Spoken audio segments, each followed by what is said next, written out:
Bismillahirrahmanirrahim. Assalamualaikum warahmatullahi wabarakatuh. Salam keusahawanan pada tuan-tuan dan cik puan semua.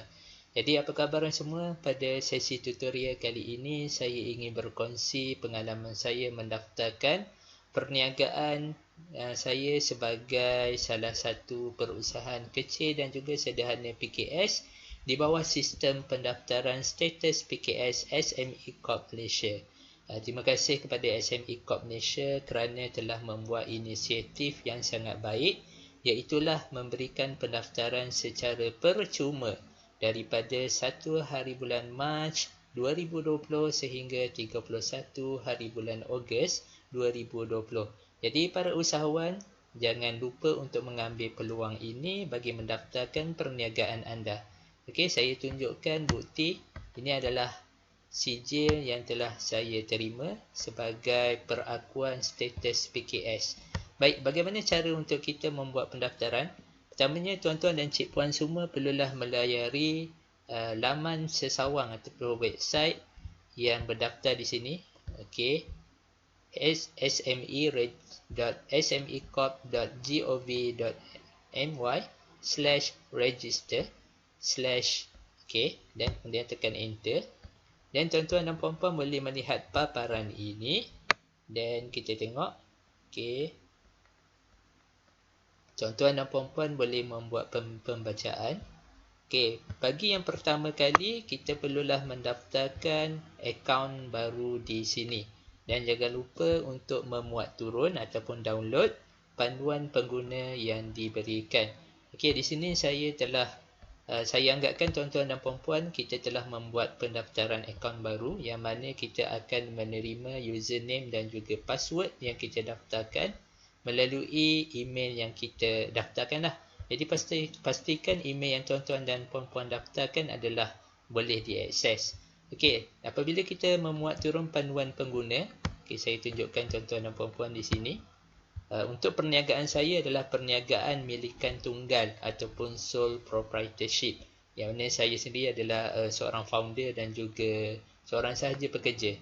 Okey, tuan-tuan dan puan-puan mungkin ada milikan tunggal, mungkin ada perkongsian, mungkin ada senyam berhad dan sebagainya lah. Jadi kita tengok di sini manual pengguna di sini. Okey, panduan ni ialah untuk versi 1.1, mungkin akan diupdate daripada semasa ke semasa. Okey, tuan-tuan dan puan-puan boleh tengok bagaimana panduan yang telah disediakan. Ada dalam dua versi bahasa, iaitu versi bahasa Malaysia dan juga bahasa Inggeris. Okey, tuan-tuan dan puan-puan, seelok-eloknya sediakan dahulu dokumen yang diperlukan secara soft copy. Kerana apa? Segala permohonan adalah secara atas talian ataupun online. Okey, yang pertamanya tuan-tuan dan puan-puan perlu pastikan mempunyai borang perniagaan pendaftaran ataupun syarikat SSM yang terkini lah. Jadi pastikan tuan-tuan dan puan-puan punya SSM masih sah. Okey, bagi itu yang pertama. Yang keduanya, bagi syarikat senyam berhad, perlulah menyertakan penyata keuangan beraudit yang terkini sama ada tahun semasa ataupun tahun sebelumnya. Okey, bagi kes saya ialah perniagaan enterprise. Saya hanya perlu mengemukakan penyata untung rugi ataupun penyata pengurusan akaun semasa. Jadi tuan-tuan dan puan-puan boleh cuba semaklah, kalau belum ada boleh terus buat dahulu. Yang ketiganya, SME Corp memerlukan untuk kita mengemukakan penyata caruman KWSP terkini. Cumanya penyata caruman KWSP ni adalah dalam bentuk format PDF dan dia adalah yang seperti kita maklum ada password lah. Jadi pastikan tuan-tuan dan puan-puan boleh print out dahulu dan kemudian scan. Kalau kita hantar dalam bentuk PDF, nanti pegawai SME Corp tak boleh nak check sebab ada kata kunci dia, kata kekunci yang tak boleh dibuka lah. Okey, bagi kes saya ialah perniagaan enterprise. Saya tak mendaftar lagi dengan KWSP. Jadi saya cuma menyertakan carta organisasi yang lengkap dengan nama dan juga jawatan. Mendapatkan saya seorang saja dalam perniagaan ni, jadi kita boleh buat simple untuk carta organisasi yang mudah. Dan juga bagi syarikat senia merhad perlu mengemukakan borang teras ataupun borang 49 dan 24 SSM. Sebab apa? Ada satu bahagian tu kita perlu menyatakan dari segi pecahan saham ataupun equity syarikat. Kalau untuk milikan tunggal seperti saya, kita buat secara kita sepenuh lah, 100% kita seorang saja. Okay, kemudian tuan-tuan dan puan-puan, kita lepas dah kita sediakan semua dokumen. Okay, ini adalah yang saya sebut tadi, kita daftarkan account. Okay, kita boleh log on masuk dalam account. Alright. Okay, di sini seelok-eloknya kita perlu gunakanlah kata browser dalam yang diformatkan inilah, diformat. Okay.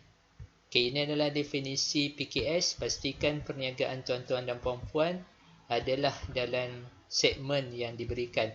Okay, sama ada mikro, kecil ataupun juga sederhana. Bagi kes saya, milikan tunggal adalah iaitu jualan tahunan adalah kurang RM300,000 ataupun pekerja kurang daripada 5 orang.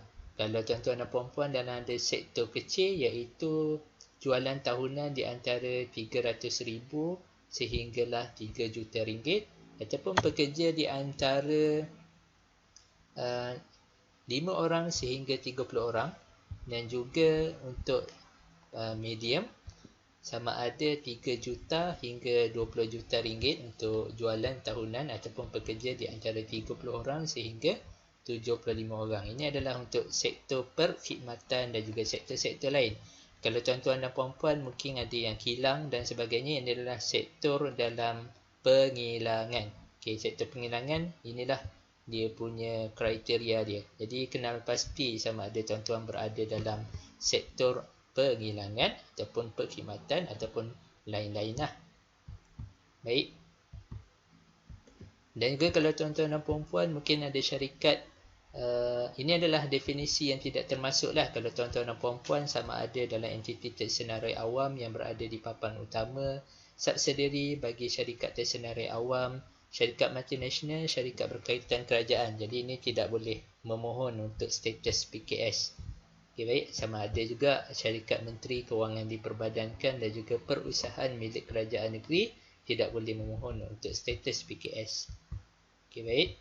Seterusnya, okay, ini adalah salah kita boleh tengok gambar ataupun screenshot yang disertakan. Okay, baik. Okay, jangan lupa untuk tengok di sini sme.smecorp.gov.my. Okay.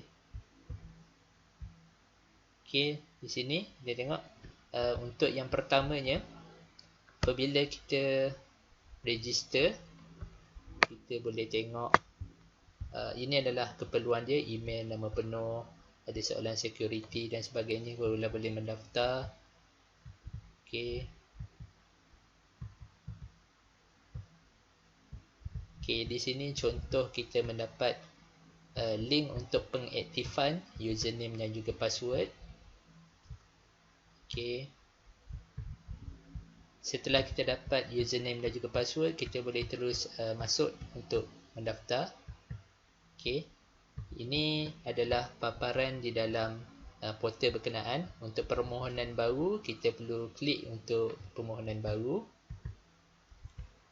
Okey, baik. Di sini adalah untuk bahagian yang pertama. Okey, bahagian pertama tadi kita sebutkan kita perlu muat naik dari segi borang SSM kita, dan kita ada nama penuh kita lah, semua siapa yang mendaftarkan dan sebagainya. Okey, jangan lupa untuk baca satu demi satu apa yang diperlukan, dan setiap bahagian adalah perlulah bertepatan dengan keperluan dokumen.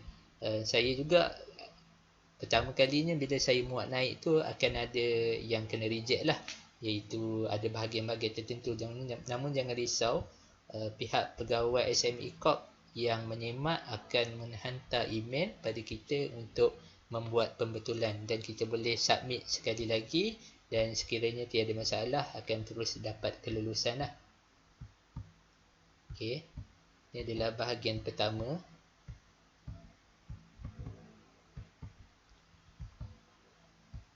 Okay, kemudian Okey, bahagian pertama lagi adalah terdiri daripada maklumat-maklumat asas. Okey. Semua maklumat ni sekiranya maklumat anda dah ada secara soft copy boleh salin je, tak ada masalah. Okey, ini adalah bahagian B yang mana anda perlu memilih di mana industri anda berada. Okey, bahagian C, okey, kita boleh memilih bahagian apa yang kita ada, iaitu sama ada kita ni syarikat senarai awam ke, subsidiary ke. Kalau melibatkan syarikat milikan tunggal tak ada masalah sebab dia individu sahaja. Jika kat sini pula dia ada untuk IC pemilik. Kalau anda adalah seniman berhad, pastikan semua salinan IC kepada lembaga pengarah perlu ada, dan juga untuk form yang berkaitan lah. Okay, dan dekat sini equity, kalau milikan tunggal 100% individu lah. Kalau untuk seniman berhad bergantung kepada jumlah lembaga pengarah yang ada dalam form yang disebutkan lah. Okay.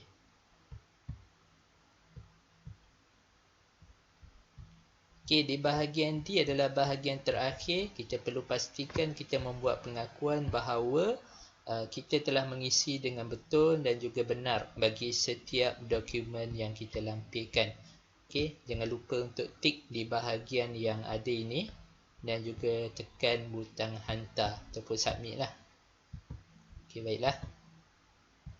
Okey, kita akan mendapat satu ke kotak yang bahawa kita telah berjaya menghantar, dan untuk status dia akan berada dalam status sedang diproses. Okey, di sini bila kita lihat apabila kita ada sedang diproses, kita pun akan mendapat email daripada pihak SME Corp bahawa permohonan kita sedang diproses. Kebiasaannya ialah dalam tempoh 2 hingga 5 hari bekerja lah. Memandangkan sekarang ni mungkin ramai yang sedang memohon, jadi kita perlu sabarlah ikut turn. Seelok-eloknya sentiasa menyemak email kita hari demi hari untuk memastikan kalau ada query ke ada dokumen yang tidak lengkap, maka kita boleh terus buat pembetulan. Dan kalau tidak ada masalah, terus kita akan dapat email yang menyatakan bahawa dokumen kita telah lengkap dan diluluskan, dan kita boleh muat turun CJ seperti inilah, CJ akuan status PKS. Okey. Jadi ini adalah laman sesawan yang kita perlu berurusan lah. Sekarang ni tidak perlu ke pejabat SME Corp negeri ke dan sebagainya lah, semua secara atas talian. Dan akhir sekali kita akan dapat CJ akuan status PKS ini. Sebenarnya tempoh sah laku dia untuk satu pendaftaran adalah 2 tahun. Tapi untuk 1 tahun pertama ini pihak SME Corp telah mengecualikan pembayaran, maka selepas 1 tahun tempoh kelulusan kita akan perlu membuat pembayaran sebanyak RM100 untuk memastikan kelulusan itu disambunglah, dan selepas itu kita perlu buat pembaharuan. Okey, jadi tuan-tuan dan puan-puan, saya menggalakkan untuk tuan-tuan dan puan-puan semua usahawan berdaftar untuk mendapatkan CJ akuan status PKS ini. Kerana apa? Selepas ini mungkin setiap agensi-agensi keusahawanan yang nak memberikan fasiliti dari segi perniagaan, dari segi kemudahan-kemudahan ada, perlu mereka akan memohon supaya pihak usahawan mengemukakan CJ akuan status PKS ini supaya bertepatan dengan kriteria setiap fasiliti yang ditawarkan. Jadi kalau kita tak berdaftar, rugilah. Yang pertamanya dalam tempoh ini adalah percuma. Jadi siapa yang tak nak kan percuma. Jadi siapa fast action, fast result. Saya harapkan tuan-tuan dan puan-puan mendapat manfaat untuk sesi perkongsian kali ini. Jangan lupa untuk subscribe YouTube channel saya iaitu Daim Fazil 89, dan juga boleh follow saya di Facebook dan